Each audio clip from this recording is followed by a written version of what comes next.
morning, or good afternoon, or good evening, whatever the hell you're listening to this. You're listening to episode 8 of Fat Unathletic Nerds Talking Sports, the sports pod with dad bods. This is JackKnife alongside man Darley and Brick Walters. How you doing, gentlemen? Hey, what's going on? What's going on, everybody? I think this is the first time, the New York fans actually outnumbered the Philly fans for one of It's a our beautiful recordings. sight. It really It's is. terrible. Want to get the hell out of here. Then go. You've outnumbered us all the previous times. Still repping the orange and the black. I don't care if we're not in the playoffs. Speaking of playoffs, we'll be getting to NBA and NHL playoff discussion real soon. We have a lot to touch on that. Zach's not here right now, but he did manage to record like a little 9-minute snippet to talk about the NBA playoffs. We'll play that later on in the show.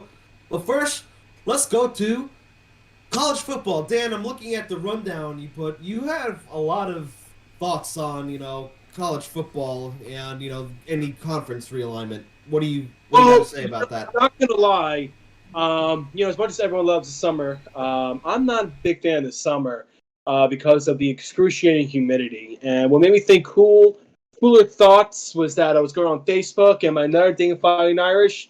There was a post on less than 100 days to the college football season, and I'm very excited to see what my Fighting Irish are going to do. Hopefully, they'll bounce back after their loss in the college football playoff and ACC championship game.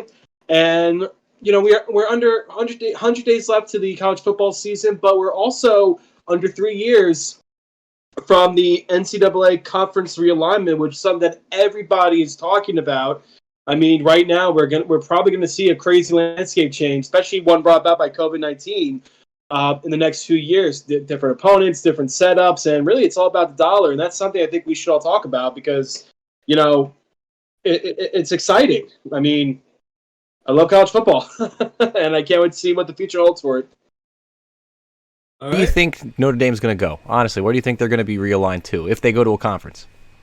You know what, though? That's one thing I was thinking about, and it's like, where do you think they belong, honestly? Honestly, I feel like if anywhere, they'd go to the ACC. Well, you know what, though? I don't think that's a smart idea to go to the ACC. I think it's just stay independent or hope to get to the Big Ten. I mean, the ACC has proven itself to be a very weak conference. And you take Clemson out of the equation, they're a subpar conference at best. I mean, you look at teams like Duke and UNC and Syracuse basketball programs, but in football, they're just abysmal. I mean, Syracuse known for basketball, not for football, and that's why I feel like they should be more relegated to a group of 5 and so on and so forth, which is why I want to get people's thoughts and opinions on the whole realignment thing and what we all believe is going to happen. But the Big Ten, I think, is probably the best place to go. I mean, look at the season with Notre Dame. 2020, they had an undefeated regular season, but when the games mattered most, they were not testing, they were not challenged well enough, and they got embarrassed in the college football playoff. So I think they need tougher opponents. If they stay in the ACC, they're going to get relegated to a lower level competition, which means remedial college football bowl games like the Camping World Bowl, Music City Bowl, and Pinstripe Bowl. I want to see them more competitive. So it's either I stay the independent route and schedule more Big Ten SEC games, or align with the Big Ten.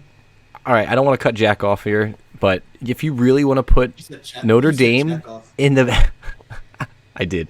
If you want to put Notre Dame in the Big Ten, you are literally subjecting them to a lifetime of mediocrity. There is no chance that Notre Dame would rise to the top of the Big Ten. Like, they would automatically be a top 2, top 3.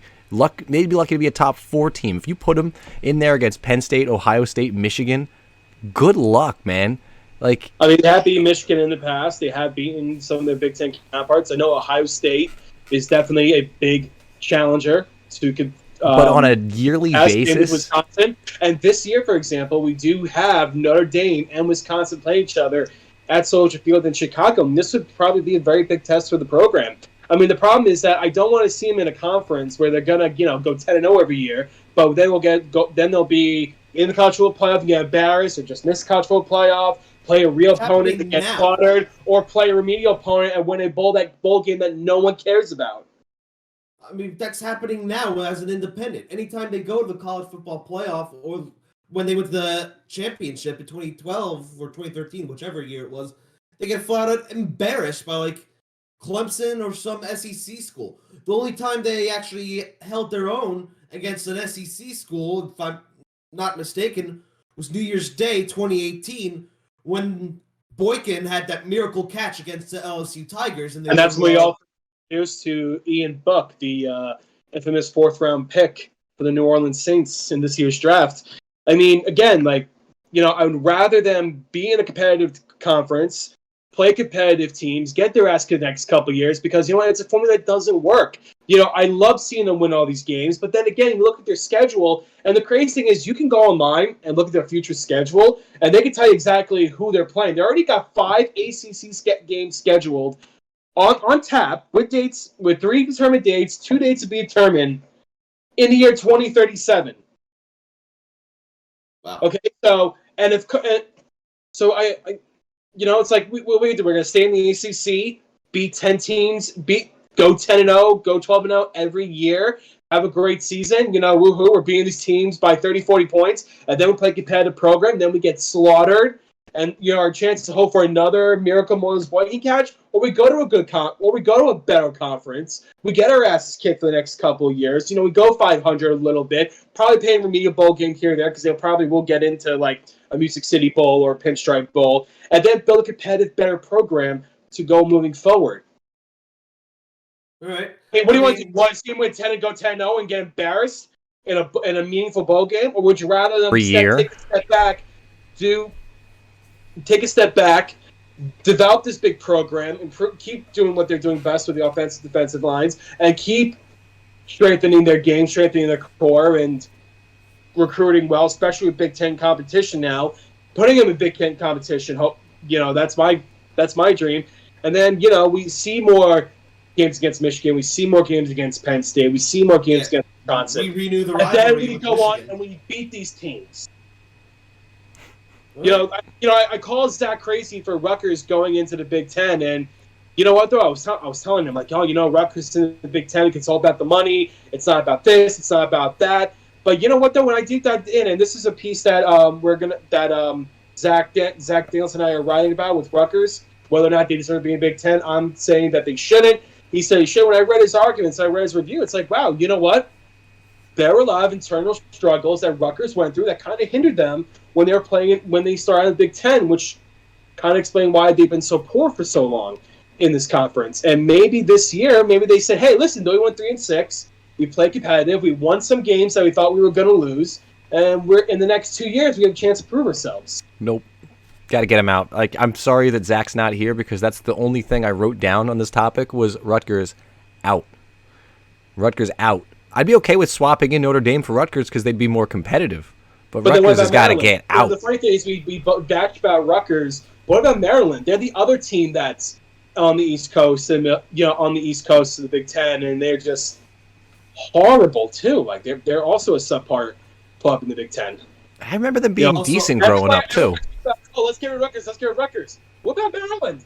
They're all alone. It's like West Virginia in the Big 12. It makes no sense. Also, I will say I don't think there's any chance Notre Dame, stops being independent anytime soon because of the TV deal they have.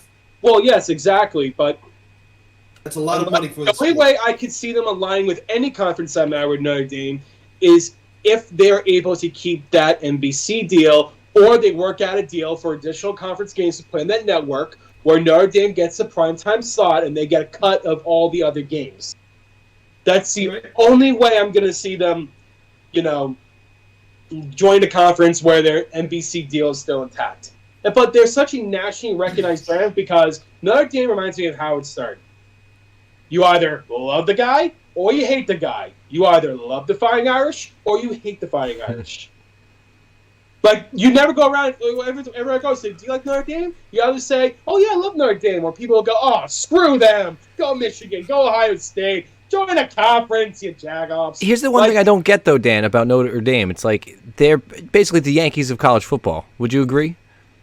I would agree. Now, what has Notre Dame done, though? At least the Yankees have 27 championships. Seriously, what has Notre Dame football done, other than the movie Rudy? Has a lot of championships. Well, that's the thing that's been concerning me and bugging me, and that's why I've been saying before, they need to align themselves, they need to promote themselves at a better level of consistent competition.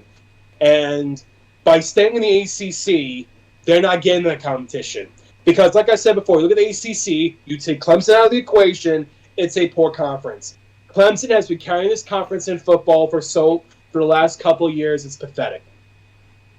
All right, it's pathetic. Because, the ACC is represented well. It's because of Clemson. And sometimes you get your instances where a team might do well, but it's not them, it's how well Clemson did. And now that Trevor Lawrence is gone, now it's a real test to see how strong the conference can be moving forward. Man, Clemson's still got a good team without Trevor Lawrence, though. Dan, I'm confused. You're talking down on the ACC, yet I see one of your big predictions for 2023 is Boston College and Temple to the Big Ten. It's funny. I really wanted to segue with that, but you know what? Want to get in it? Go for it. I want to hear your logic behind this. Okay.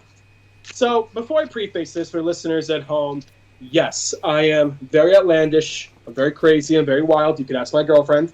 I am one who says big, bold, crazy things. I know that there are a lot of people who, there's some people who were questioning whether or not why I said there should be an NHL season a few episodes ago. And you know what? I like being like that. If anyone has to be the crazy, outlandish guy to prove a point, it's me. Dan's a saucy boy. I love being that guy. I am drama, without question. But I'm not going to say outlandish things without having backup or without backup resources or anything to prove my point. Now, going to the Big Ten, yes, I would love to see Notre Dame in the Big Ten as opposed to join the ACC for a multitude of reasons. But the one thing we got to remember is that college football, we all think, the one thing we forget about college is about education. We go to college to learn and to excel, and these athletes are students first. But in reality, it's all about the money and the TV deal. And what the 2010 to 2013 conference realignment period showed with the Big Ten is that, yes, you have Ohio State, you have Penn State, you have Michigan, you have Wisconsin, you have great programs and well followed throughout in the regions or throughout the country. Don't forget about Iowa. Rutgers and Maryland, primarily before the money, because Rutgers and Maryland have what the other teams in Big Ten don't, with the exception of Northwestern Illinois, and that's their presence in top 10 media markets. You have Rutgers, which is part of the New York metropolitan area. That's the number one media market in the world. And we also have D.C., which is also top 5.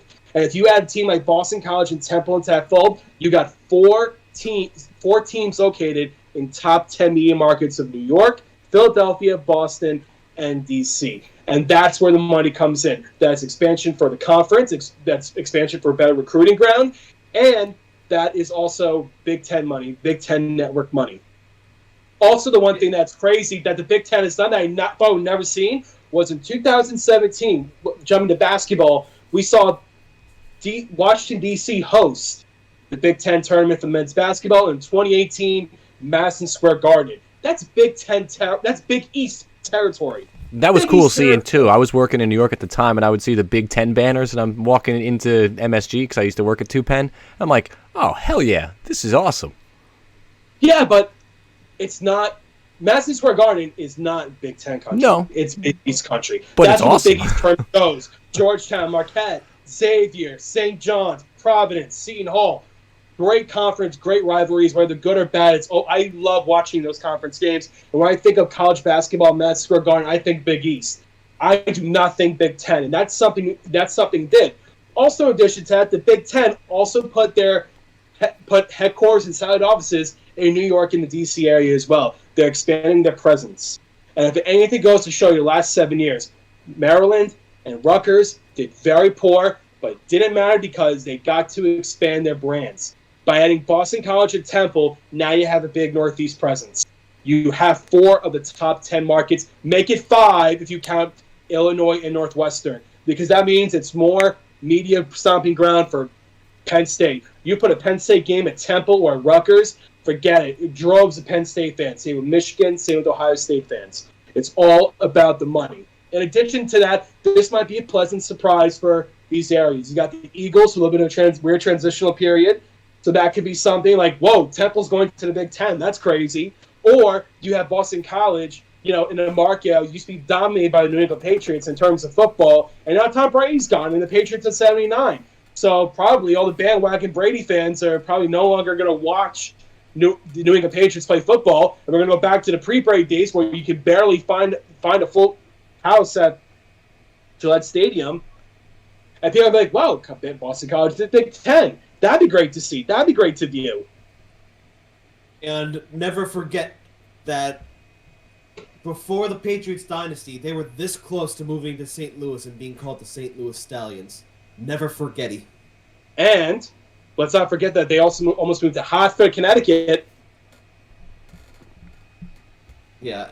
Oh, I remember Five Points Vids talked about that in like one of his videos on like failed stadiums.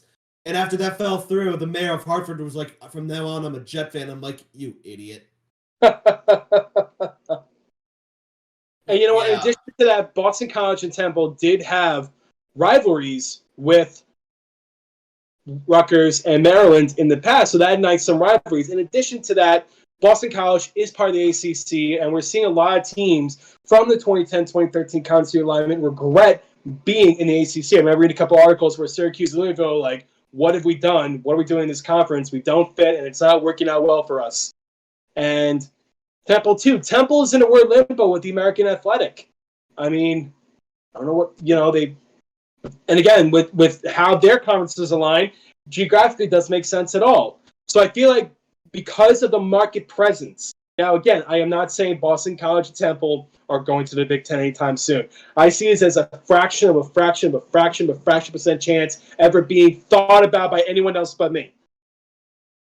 It's only you would think about this stuff, right, Dan? Exactly. But, here's another thing. We talk about going back to Penn State, for example. There was a time where Penn State almost formed a conference with Rutgers, Maryland, Boston College, and Temple. Steve, do you remember, as a Penn State fan, do you know what I'm referring to? What happened in the 80s with Joe Paterno in the infamously planned Coast Conference? Really? I sure don't. My goodness, as a Penn State fan, I'm surprised. Yeah, man. I just like the games. Back in the 80s, there was a time where they, before joining the Big Ten, Penn State had actually considered forming its own conference of West Virginia, Pittsburgh, Syracuse, Boston College, and all from their own conference for more geographically compliant rivalries and for better media streaming and revenue sharing and to dominate the Northeast. But a lot of these schools said, absolutely not, because you will kick our butts every single year and you'll dominate. So this has been thought about in the past where a prominent Big Ten school like Penn State wanted to align with these schools. So maybe just I kind of said, oh my goodness, we see this going on, and there was also this that almost happened. Maybe something like this could come to fruition. That's what I'm saying boldly. I would not be surprised if you hear some crazy rumor like a school like Boston College and Temple, for purposes of market share, media share, and further brand expansion in the top 10 media markets from the Big Ten. All right. So, can't argue with that. Your arguments for that are not necessarily performance based. It's more so like media market based. So exactly. That makes sense. Because forget about how you play. I mean, it's all about the money. No one cares about how well you do. It's how much money you generate. That's the sad thing. All right. Well, anyway, I think we touched on, college sports for long enough. I think it's time we segue into our segments, talk about the NBA, NHL playoffs.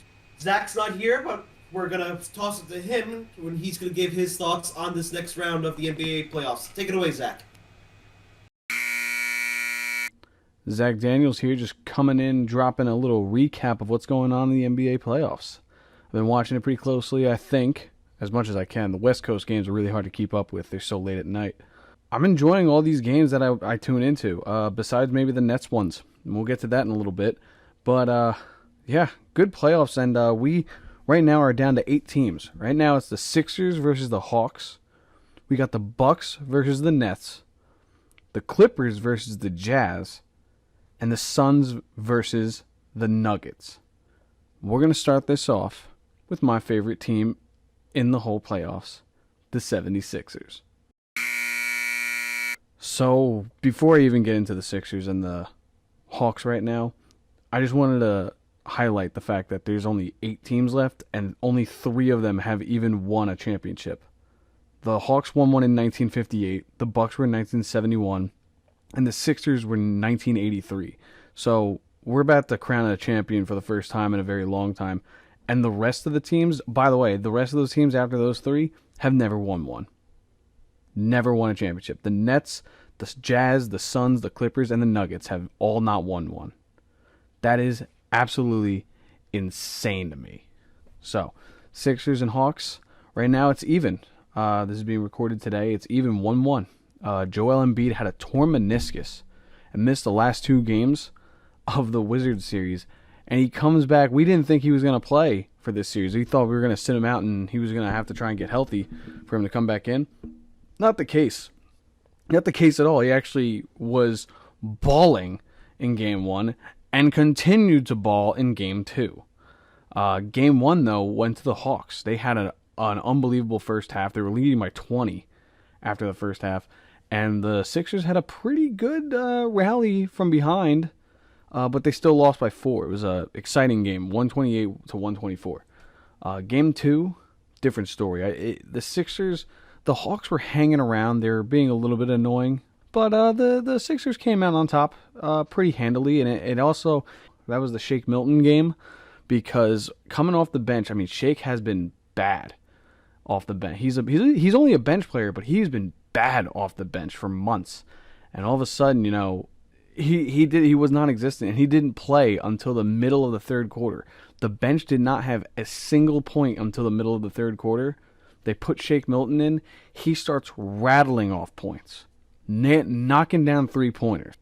And that's when the game got a little bit out of hand, and that's where the Sixers took over.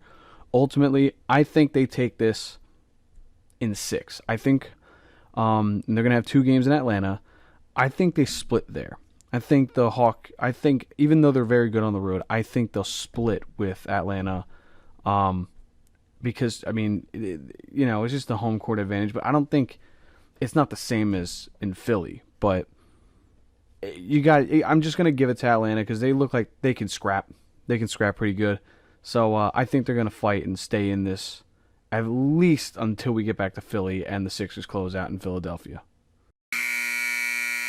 Now we're going to talk about the Nets and the Bucks. The Nets and the Bucks was supposed to be a good series. I'm pretty sure in the last episode I gave a lot of props to the Bucks and thought that they could make a good run this year. The lie detector determined that was a lie. That's not happening. It's not happening at all.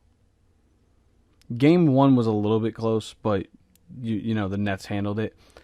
Game 2 was a slaughter fest. It was just domination from the get-go. Like the Nets just dominated from every KD, Kyrie, Blake Griffin was throwing down dunks.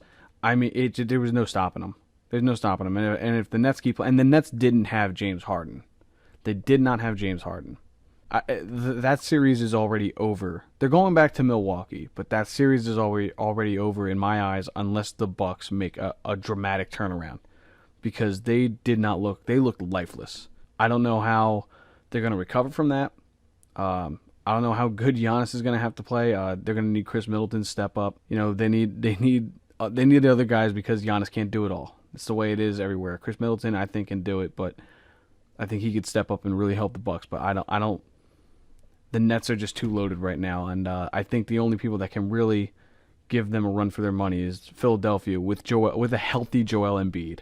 So I'm gonna take the Nets. Man, I hope it goes to 5. I hope it's not a sweep. I just hope it's not a sweep. That's all. Okay, so what's cool about the Western Conference right now is none of these teams have ever won a championship. That is fun. That is very exciting to see.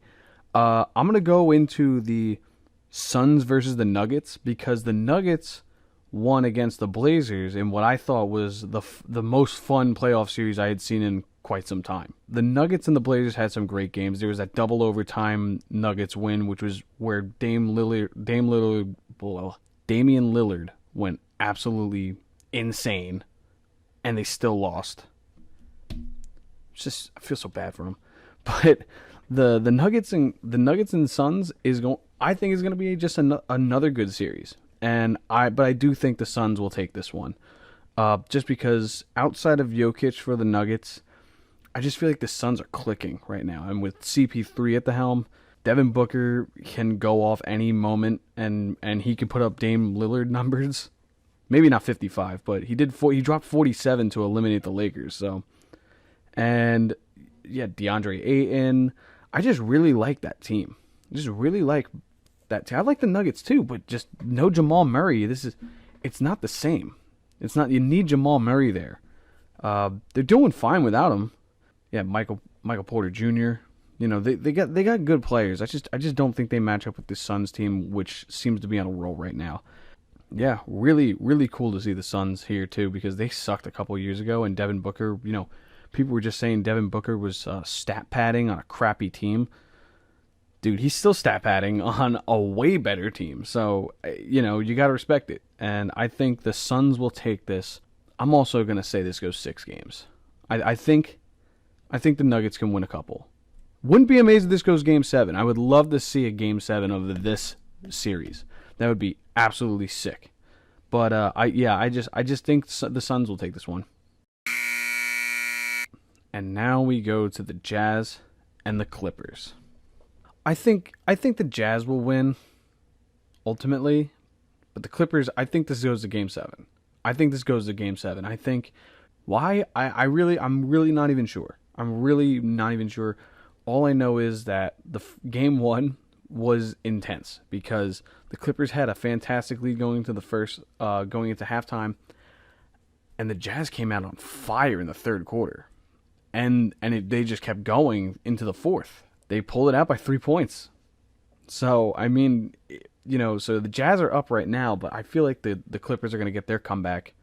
I think they're going to split at Utah and at LA, and then it really comes down to who wins those last couple games. And they also won that game without Mike Conley. So, that's huge. Mike Conley, poised vet, but I think the Jazz will take this either way in Game 7. I think this is going to go the distance. I gotta watch more of them. I know with Donovan Mitchell on the court, scoring as many points as he does, like I think he put up 45 in Game 1. You gotta slow that down. But you know the Jazz also have the issue of trying to stop Kawhi and Paul George. I feel like that's gonna be a good matchup to watch. All these West Coast games are gonna be at like 10 o'clock at night for me, 10:30 at night. It's so hard to stay up sometimes. I pass out by the third, fourth quarter. So, but, you know, whenever I watch these games, like I said, these NBA playoffs have been fantastic. I'm enjoying the hell out of them. And I'm glad I can give you this recap, even though I couldn't join the team. So I'm going to throw it back to you guys. Deuces. Thank you very much, Zach. I mean, I'm still going with the Brooklyn Nets and the Phoenix Suns in the NBA Finals. I think I got the Nets winning that. You guys got any predictions? I say the Utah Jazz will definitely be a sleeper pick. I like to see them play the Brooklyn Nets, but I feel like they will not do well without the presence of Lewis Scott in the lineup. Honestly, I think the winner of the Sixers-Hawks series is going to win it all. Like, from what I've seen out of the Hawks in the first round, Trae Young's legit. I don't think the Nets are really going to go that far. And to be honest, I haven't been watching that much basketball, so I'm glad Zach was here to kind of wrap it up for me. Well, is Trae Young really that good if he's balding? Ask LeBron. The hairband just keeps moving back, right? Yeah, I'm just being a bitter Knicks fan. But anyway, hey, they put up a good fight, but when you choke away Game 1 like the Knicks did, there's no coming back. Like, you're already seen as the underdog, and you blow a lead in the last minute of a Game 1 at home, you just can't come back from that. That's a knife through the heart. All right, now let's go from the hardwood to the ice. I mean, Steve, I'm very surprised you said you haven't watched any hockey as it happened. I've watched like 90-80% of it, and I still can't believe the Montreal Canadiens are going to the conference final. I mean, the Leafs have been a total choke job. Like, I haven't watched any of the actual playoff hockey, but I'm seeing the box scores, I'm seeing the headlines, I'm seeing like the big plays, like that big ass hit, the empty netter. I'm sure we're going to talk about that. But Oh yeah. I mean, yeah, we talked how about do you we choke talked about that a lot bad? last week. I have no idea. This team is. Do I want to say cursed? But like, they're so in their own heads. Like they can't win a freaking playoff series. This Sad. team has. I said last week. This team has Stanley Cup aspirations, but you know what? They've got better focus on getting past the freaking first round. First. Honestly, I want to go back to the comparison I made to Notre Dame in New York. I feel like Notre Dame is the Montreal or Toronto Maple Leafs of college football because it's all hype. That's fair. I mean, That's fair. seriously, what have the Toronto Maple Leafs done in the last couple decades other than charge like $400 a ticket for a regular season game? Like, I remember it's embarrassing. Dan, I'm sorry, but the Montreal Canadiens won more playoff series the past 8 days, if I'm not mistaken, than the Leafs have won in 17 years, I think it is. It's I bad. think you are correct. Yes. It's bad. You know what's like? You know what's funny? I was doing my research for this for the playoffs, and it's funny because like we've seen a lot of hockey this year in terms of all the games that went to overtime. After yesterday, we have seen 22 games going to overtime for a total of 27 extra periods.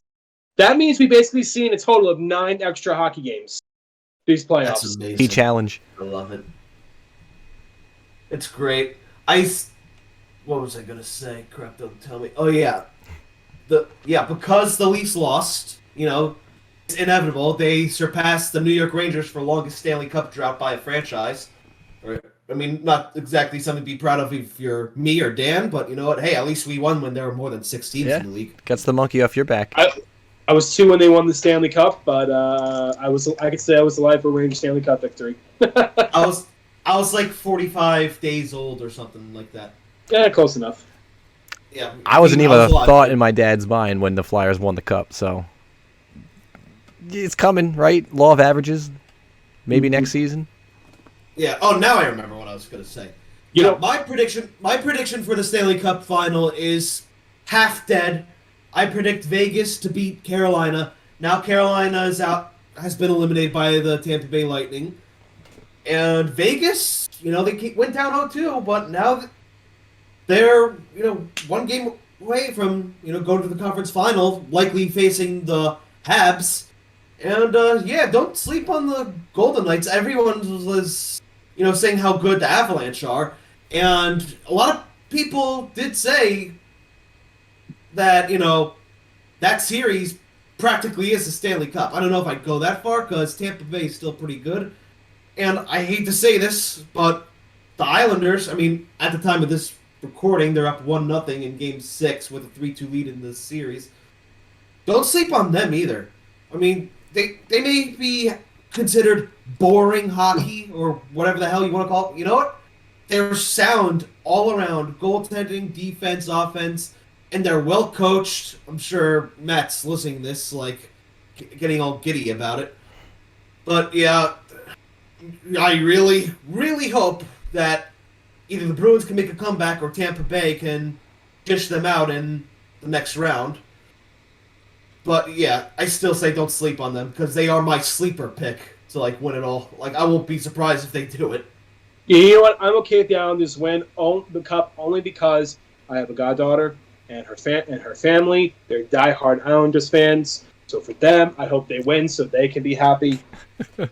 But I would like to see Montreal Canadiens win it all, personally, because I like a good underdog. And you know what? I'm not going to lie. They're going to be playing the winner of the Vegas-Colorado series, and they're probably going to get swept. Slaughtered.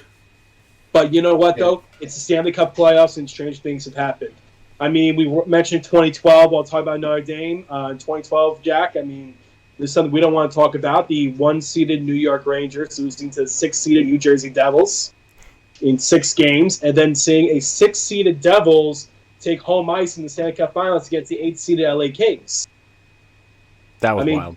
What about 2006 Stanley Cup Playoffs when the 8-seeded Edmonton Oilers swept the first-seeded Detroit Red Wings? Hello, can we talk about the 2010 Eastern Conference Final? It was the 7th-seeded Flyers facing the 8th-seeded, what was it, Sabres?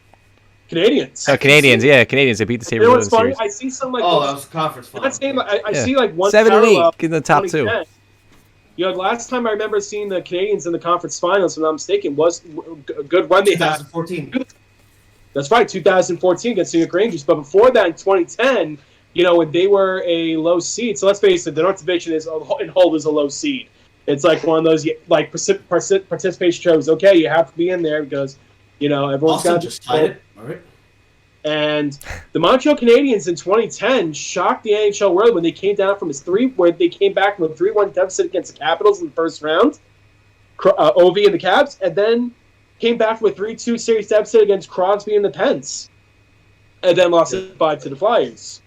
So I think that's why you love playoff hockey. We gotta get focused back onto this year. I mean, Brick. Golden Dan, Knights. I know your predictions. Golden Knights. Right. They are my favorite. They've been my favorite since the start, only because you can't sleep on Marc-Andre Fleury. The flower doesn't wilt, and every single season that he continues to stay at the top of the game is another FU to the Penguins, so I just love it. It's pure bliss. But I wouldn't sleep on the Islanders either. Yeah, and that's a nightmare for me because I don't want to hear, we're younger than you, yet we have more total Stanley Cups. Well, I mean, I guess I want the Islanders to win out of spite, too, because of the whole Tavares thing and how that went down. So seeing Toronto continue to suck is just another icing on that cake. But I would love to see a Vegas-New York final. God, I hope. Well, they'd have to, assuming they win tonight, they're tied. Marchand scored while we were talking. The reason is because Dan jinxed him. Is he would rather have the Islanders win, not for you, Jack, but for his goddaughter. Like, yeah, you're right here. Which is what I want to talk about. Dan, that's even more reason for you to root against the Islanders. Because they will always hold that against you. Okay? Say what you will about Boston fans. Like, I hate the Bruins. I hope they lose. Even if they do somehow pull off the comeback, I hope Tampa Bay Lightning kick the crap out of them. But you know what? At least Boston fans are out in New England. At least they're not the Little Brothers franchise that pulled a dynasty out of their ass like their very first existence. Stopped showing up when the team was garbage, and then, suddenly got great management. It was like, oh, time to go fill the arena again. You know what? Sometimes you just have to root for the other person's happiness. So if you love someone so much, you would want to ensure that they are happy. As much as you don't want to see it, you want to make them happy. So that's why I'm saying, if the Islanders win, I will not cry, I will not pout over it, because I'm happy because my goddaughter and my family and her family, they're very big Islanders fans. Happy if they win for them. I'll be miserable too, but for them, I will be happy. All right, you know what? I'm adding a coin toss topic for later. All right. I mean, this just inspired. That's just inspired me to do it. But yeah, I'm still going with Vegas beating Tampa Bay, just because right now I feel like that is one of the more logical conclusions. But don't sleep on the Islanders. I'm sure Islander fans who are listening to this are loving the taste of my salt right now. But yeah, let's get into the next topic. Gerrit Cole may or may not have ruined his career with the Yankees. I didn't hear this quote, but can someone sum it up for me? Oh my god! I mean, okay, so basically, Dan, take it. They asked him, "Have you used something called spider tack, which affects the way a pitcher throws the ball, and it was how the ball is pitched to the batter? It's one of those things, foreign substances to alter the curve, alter a pitch, make it faster, make it more dense, change it up, whatever. Basically, are you altering the ball in any way?" And basically, the reporter asked a simple yes or no question to Gerrit Cole. Are you taking it? What we got was something other than the words yes or no. We got this convoluted, crazy answer where basically he said, I don't quite know how to answer it. And on top of that, he mentioned, he went in this whole spiel about customs and practices with in baseball tradition and pitchers. So basically he said, I am taking it, and I'm not the only one. Yeah, because no, he pled the fifth. You would clearly say no. And all this came about when Minnesota Twins player Josh Donaldson said, they're cracking down on it, and I'm seeing Gerrit Cole pitching well lately, so you think there's a correlation? And now he's in the hot seat. And if he didn't take it, he could say, Donaldson's India, no way I'm taking it. You can check me, I don't care. Check me every 5 seconds. I don't have any foreign substances, but instead we got this convoluted thing Words, I don't know how to answer it. A simple yes or no question. Gerrit Cole just ruined himself. Because now every time he pitches well, he's probably got that spider tack or Vagisil or some kind of, or a talcum powder or barbecue sauce or something on his body to put on the ball to alter the pitch. Speaking of like Josh Donaldson, the Yankees are playing the Twins tonight, and Gerrit Cole is pitching right now. I saw a picture. Yeah, I saw a picture earlier today from batting practice. Josh Donaldson had like rib protection, like he was just ready to get beamed. You have no chance of being a future politician, Gerrit Cole, with that answer. Oh man, you get asked a question and you straight up, like, you see his brain break in real time. Oh, he's a perfect politician. And you gotta think, dude, you knew they were gonna ask. You knew they were going to ask, and he just didn't have an answer. He straight up just like, I don't know how to answer that question. Like, buddy, you have to know how to answer that question. That's almost as bad as the Rafael Palmeiro, I never did steroids. And then he did steroids. And then get tested positive. Like, this is in the same kind of light. Guy, you got to have an answer. You can't just say, I don't know. And again, let's not forget also that Gerrit Cole was also on the infamous 2019 Houston Astros who were caught cheating. Mm-hmm. Yeah, so he goes from winning a World Series by banging trash cans one year and then throws a no-hitter 2 years later. And it was Trevor Bauer that really blew the lid off the whole spin rate thing. And, I mean, he, too, is probably going to get wrapped up in the whole spider tack ban. Well, now I think what Cole's going to do is, like, every couple of bats, couple of innings, or every so often, they're going to be checking the pitchers for any foreign substances on their bodies. Yeah, they got the random tests. They got the stop and frisk back into play.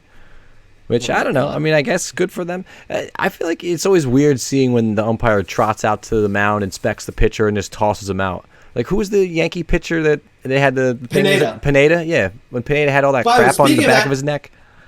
Yeah, speaking of that, Boston fans have some freaking nerve. Because, you know, when that happened, they all chirped Pineda, said, like, all this about him.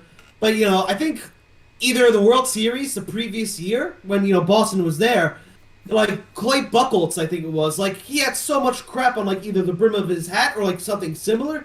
And, you know, you bring that up, they're like, oh, you ain't cheating, you ain't trying. Which is it? It's always... That's like what I'm saying. That's what I'm saying. Like, at least Philadelphia fans are honest about what assholes they are. Yeah. It's always, if you ain't cheating, you ain't trying. But when it's not your team, you don't want to admit it. Exactly. Jeez. Anyway... Who knows what kind of Gerrit Cole the Yankees are going to get from now on. I mean... They got, 7 more years of the guy? Yeah, but what was I going to say? The way this team is now, I feel like the pitching is probably like one of the... I mean, nothing is really good about the Yankees right now. I don't care that they beat the Twins last night. Okay, yippee for you. The Red Sox still came into your house and showed you how to hit. I mean, the only Yankee that's really been hitting has been Aaron Judge. I think I heard on the short porch yesterday, he's in like the top 99 percentile in like 10 major categories as far as like hitting goes. So, yep. I mean, Gary Sanchez has been trying to get his game back on track. I heard he's like doing pretty well the last couple of bats, but I don't know how you Yankee fans can sit there and do it. I mean, it is embarrassing when half your team is below the Mendoza line. Like, come on, the Yankees are so bad. I think the crazy part is we are at the record we're at, and I think at one point, so many batters were batting below 200. I think that's the part that always surprised me. I think that was bizarre. The Yankees are at 5 and 10. Awful. The guy who led the team in RBIs was batting under 200 and also led the team in strikeouts. Now it's Giancarlo Stanton. Statistically, it's been a crazy year, and somehow Corey Kluber pitched a no-hitter in the middle of it. All right, yeah, but.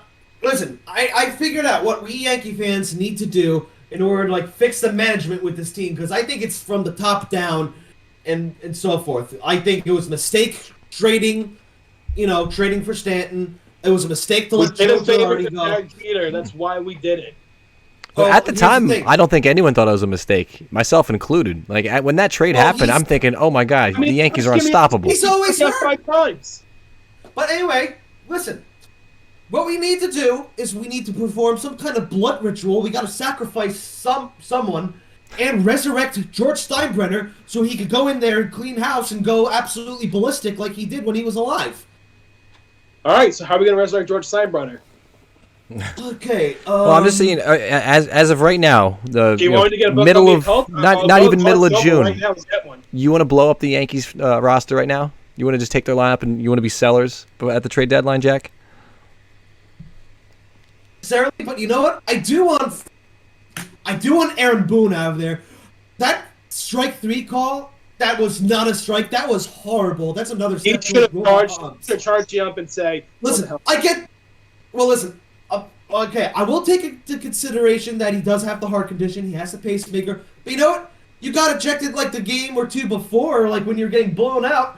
And I get you're not supposed to argue balls and strikes. Balls and strikes I don't think necessarily should be reviewed. But, jeez, you see that? How do you not stick up for your players? Run out there and be like, what the hell? How do you, on God's green earth, do you think that's over the plate?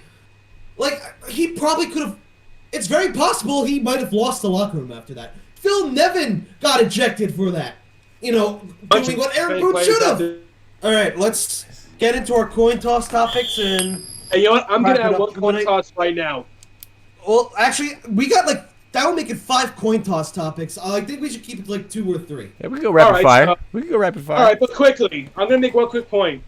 When we were discussing the Utah Jazz, I mentioned that the Jazz should be fine and go to the finals and shock the world, give them their first title, if they had the presence of Lewis Scott. Who is Lewis Scott? Michael Scott's brother. Damn. Nice! That was a great movie. Celtic Pride. I can't believe I missed that. I had to stop and say, wait a minute. They either have seen the movie or they heard what I said, right? I was just thinking at the time. I was just thinking, yeah, Steve, you got to keep this in here.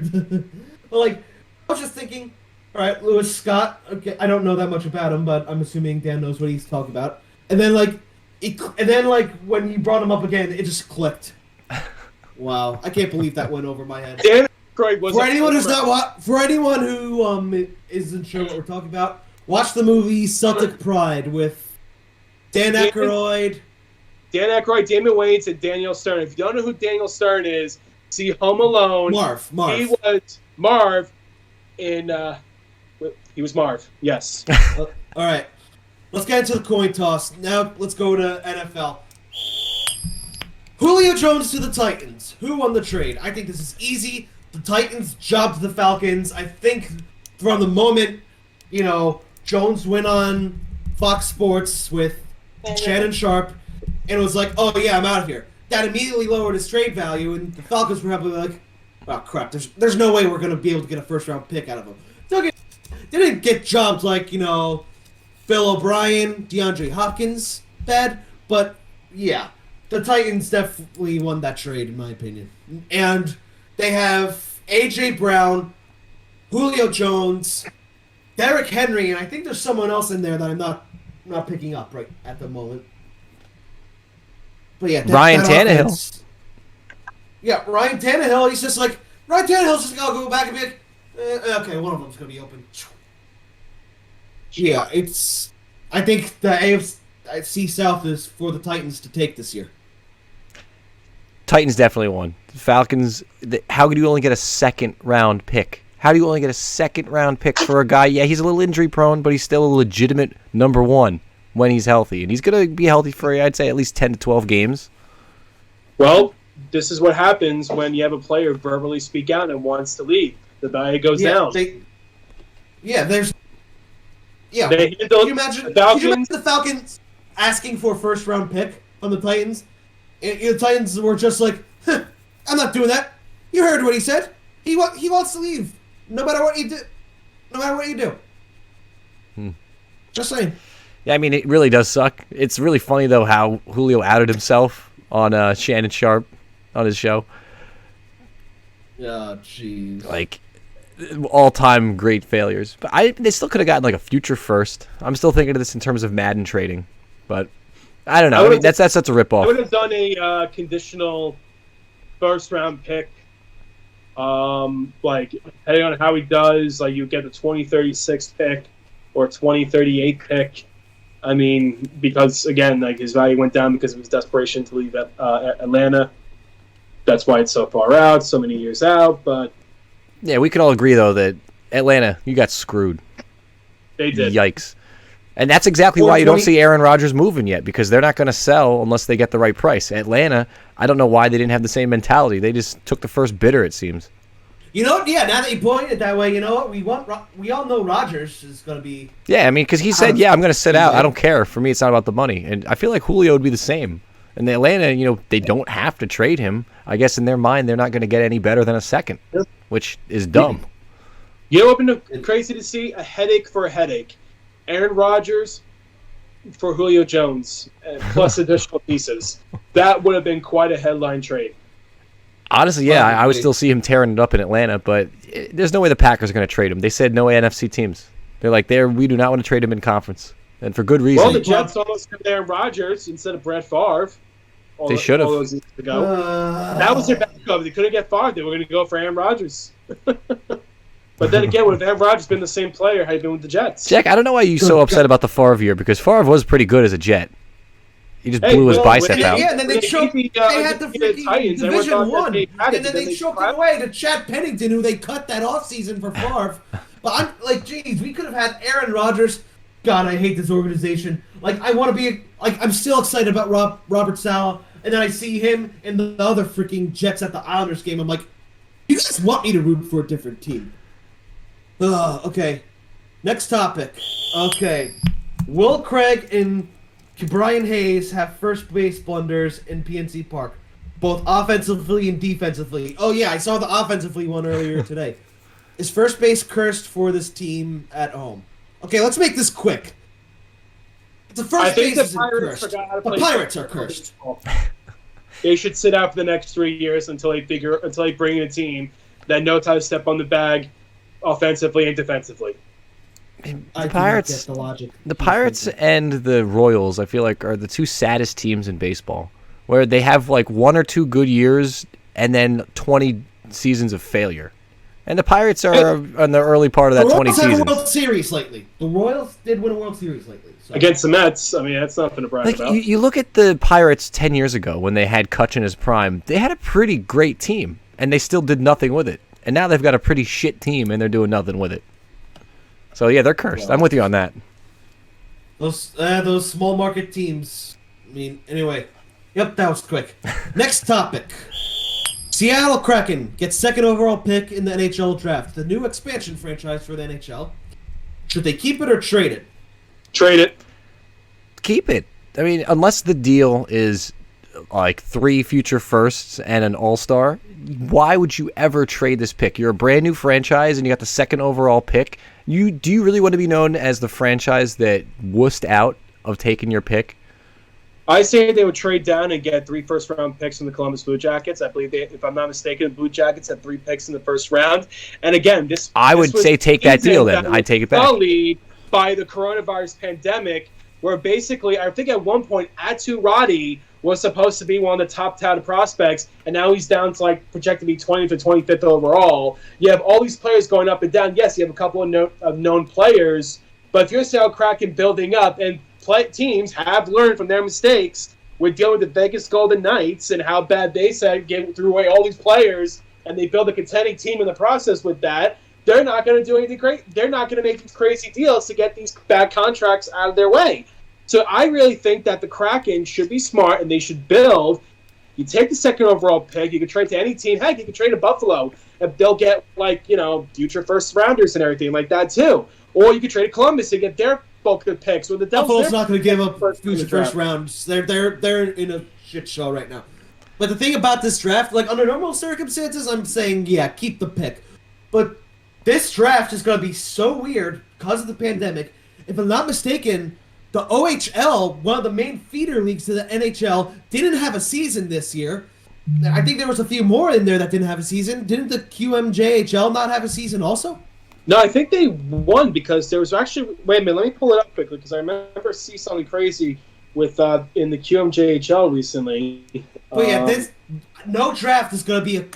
This is probably. Let me find the article draft, quickly, but no, keep talking. All right, but I'm just going to keep talking. This draft is probably going to be the biggest crapshoot in the history of maybe drafts in any professional sport. So I'll look at it this way. Because Seattle this is only a failure for the Kraken if they walk away from this draft and they don't have one young stud that they can market and build the franchise around. So honestly, if they could get 3 current firsts for their second overall pick, yeah, you take that trade. But if you can't, like even let's say they do 2 firsts for a first. If you're going to get guys that deep that you legitimately think are going to be first line guys that you can build around for the next decade, then you win. You take that trade. But that's got to be the number one goal here, whether it's at number 2 or later in the draft. You just need a guy that you can market the shit out of because you're a new Chise. Yeah, like Vegas. They got their Marchessault. They got, their William Karlsson. And those weren't even like big name. I mean, they were big name guys, but they weren't like star guys. Their star at first, I think, was Marc-Andre Fleury. And then from there, it's like everyone started to look at, what's going on over here in Vegas. So if they can get themselves one guy in this draft, it's a success. I mean, I remember seeing Marchessault play for the Syracuse Crunch, the American Hockey League, when Jack and I went up to see them in the Toyota Dome Classic. Remember that, Jack, in Syracuse a few years ago? Yeah, that was great. Yeah, that's where I saw Marchessault. He was a minor leaguer. I remember, I think didn't he score that game? Did he score that game? No, but I also remember that Andrei Vasilevsky and Nikita Kucherov were also in the lineup for that game. Wow. Jeez.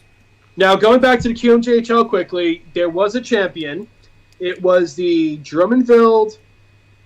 Right? Drummondville? It was the... and I am listening. I'm just grabbing my the chart. Tigers against the... Yeah, I'm sorry, the Victoriaville Tigers. There's the Drummondville Bull Tigers and the Victoriaville Tigers. The Victoriaville Tigers in QMJHL defeated the Val d'Or Foreurs. I hope I'm pronouncing them correctly because they're French-Canadian names. I know the pronunciation, so I apologize for the citizens of French Canada. I don't. Stand by your mistakes. But after winning the championship, 2 players are under investigation for sexual assault allegations. I mean, at least it's not steroids. Oh, okay. Nah, it's terrible. That's terrible. Wow. That's terrible. I only said that because it's like at least you don't have to worry about their performance being altered in any way. It's just they're scumbag players. Yeah, exactly. Joke missed the mark, Steve. Yeah, you can't win them all. So that's basically how I said, oh wait, QMJL did have a season because they had a championship, and I guess during celebrations, 2 players were accused of inappropriate actions towards other people. Huh. So hopefully that gets sorted out, and hopefully those involved are reprimanded accordingly. That's all I can say. Yeah, I mean, I think I really don't blame the Kraken for whatever they do, just because, like I said, no draft is going to be. I don't think there'll ever be a crapshoot draft like this ever again, unless they, there's some other freaking pandemic in our lifetime. But anyway, let's get to our final topic of the night. Inspired by and rooting for the hated Islanders for your who was it for again? Your goddaughter? My goddaughter. My goddaughter family. Okay. When is it okay to root for a rival? My philosophy on this is simple. Never root for a rival if they're about to win a championship. Do root for a rival if they win the game they're playing, and if them winning helps you standings wise. Like, for example, if the Rangers needed the Islanders to beat the Penguins in order for the Rangers to clinch a playoff spot, I'd definitely be rooting for the Islanders there. So, I think there's some nuance when it comes to that. But, yeah, when the Rangers had their playoff window open, Islander fans were like, you guys suck, I can't wait for you to be eliminated. Yeah, I'm definitely not going to root for the Islanders. Sounds petty. I mean, the simple premise of the enemy of my enemy is my friend. I can't tell you how many times in the last couple seasons where I'm watching, the Eagles early in the early game, and in the late game, let's say it's like Dallas at New York, And there's a good chance I'm rooting for one of those two teams because it's going to help the Eagles standings-wise. So, I mean, yeah, I really don't care about rooting for the enemy team. I think in your case, it's more just crosstown bitterness. Like, I know a lot of Yankees and Mets fans just butt heads, and mainly it's just the Yankees fans looking down on the Mets fans. Like, this is our city. What are you even doing here? And then the Mets have, like, a modicum of success, and then the Yankees fans are like, what the hell? This will never be your city. Meanwhile, with Met fans, I mean, listen, all I can say about Met fans, like, I know a lot of Met fans, and there's a lot of rivalry. And sometimes, and I hope, I wish there was a Mets fan right now talking to us so we could banter, but obviously we're running low on time. Matt's not here. Matt's not here.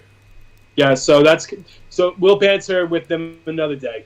But you know what? At the end of the day, listen, I love to see a good rival. I'm going to root for my team regardless. I don't want to see my rival win. But at the end of the day, there's more to life than sports. It's not the end of the world if my rival wins. I'll be upset, but at the same time, I'll move on. But you know what though? If I have a family member or a good friend of mine, and there's a rivalry game going on, they're fans of my rival, and they're playing, and I want them happy. All I want is happiness. So if my friend, my family member, love, or root for someone I do not like, and I want to see, and there's no impact on me besides this rival winning the game, I will root for that team to make sure to see the happiness of those I care about. You're seriously happy with the Red Sox winning? Oh, okay, ha ha ha. But really, you're okay with seeing the Red Sox win another World Series just to make somebody happy? Absolutely not. And you did not let me finish my sentence, excluding the Red Sox and excluding the Patriots. And Philly teams too, because ha ha ha, screw me, right? Well, you know what, though? I would say that, you know what? Even when the Eagles won, I was there with a bunch of people, and as much as I hated to see the Eagles win the Super Bowl, I had good friends of mine that had been waiting for a very long time to see it, so I was happy for them. But yeah, me being Except a Jets, go screw yourself. Me being a Jets fan, me being a Jets fan, in my opinion, I love you, Steve. Me being a Jets fan, in my opinion, the only crosstown rival, like I can't hate is the Giants. Being a Jets fan, there are Jets fans that hate the Giants. I'm sure of it, but me, I'm just like, dude, they let us play in their stadium for decades. We literally exist because of them. Why do you hate them? You're biting the hand that fed you. Two New Jersey teams hating each other. It's so cute. Yeah. All right, how about this for a addendum to this coin toss? Is it wrong to root for a team that used to be in your area? And for that, I'm referencing the Nets, the former New Jersey Nets, now Brooklyn Nets. Is it weird for us as Jersey guys to root for the Nets or to want to see the Nets succeed? You know what? They haven't gone anywhere. You know what? I think the New Jersey Nets and the Brooklyn Nets are two completely different entities, in my opinion, only because with the New Jersey Nets, you associated, Jason Kidd, Richard Jefferson, Kenyon Martin, Alonzo Mourning, a great lineup, in a force that we kind of hoped that would take down Kobe Bryant's Lakers in the early 2000s.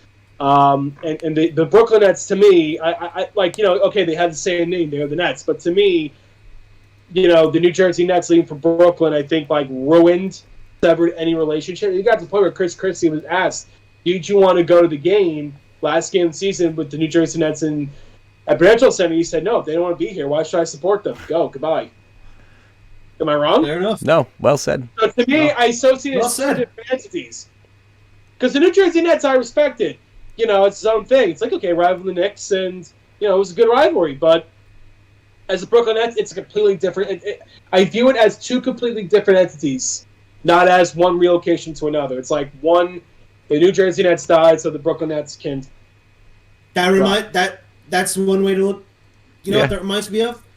The original Cleveland Browns. They're now the Baltimore Ravens, but basically a completely separate entity now.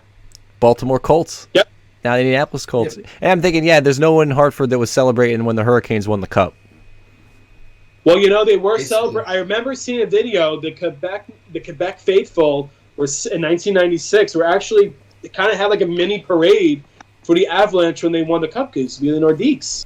To me, honestly, that seems kind of sad. That's like cheering when an ex-girlfriend gets married. Like, you don't do that. Well, I'm just saying, like, imagine It's like that Ben Stiller rotated, movie, The and Heartbreak then the Kid. team wins a cup the year they leave. And you know what? The Anyway. Nordique story, just like the Hartford story in hockey, it's very bitter. You know, it's very sad that they left their areas for the reasons that they left them. Well, I still, as sad as I was to see the Whalers go, I don't blame them. The XL Center is still a dump. Like, literally, it's been 20 years since you lost the team, and the arena they played in is still a dump. Well, that's why that's the only reason why the Rangers farm team plays there now, because they played it basically for nothing. Yeah. I mean, the Wolfpack, and at one time the CT Whale, they're good games, but they're playing in the Civic Center. It's a dump. Now it's a couple Cup champions. Yeah. Well, anyway, guys, I think that was a good episode tonight. We discussed a lot. Any other final thoughts? Yeah, I think Zach should do more of these recaps. So honestly, I think They're very wonderful recaps. if he Great does job. that, I don't have to watch any NBA, so I get the best of both worlds. Also, if you Well, haven't if you're watched it, go watch Celtic Pride. I With got to Jamie- watch that, Yeah. actually. Is it on Netflix? I think you can I get don't know, but so many people who know of that movie, who listen to that, are gonna hear that and be like, wait, did he just not realize what he just said? But damn, Yeah, I'm well, disappointed in myself for not picking that up. Please at me in the Tell you comments what. so I can go watch I it. had to literally stop you guys and say, wait a minute. You guys know who I made up a fake name based on this movie, right? Anyway, my final thought, Stanley Cup playoffs have been great. A lot of surprises.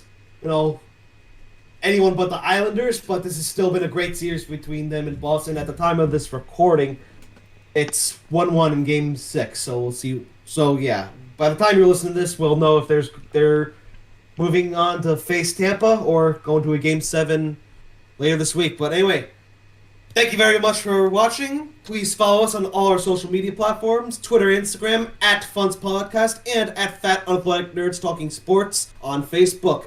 Be sure to subscribe and follow to us wherever you get your podcast from. This is JackKnife alongside Darley and Brick. Have a wonderful night, everyone. See ya. Have a good night, everybody.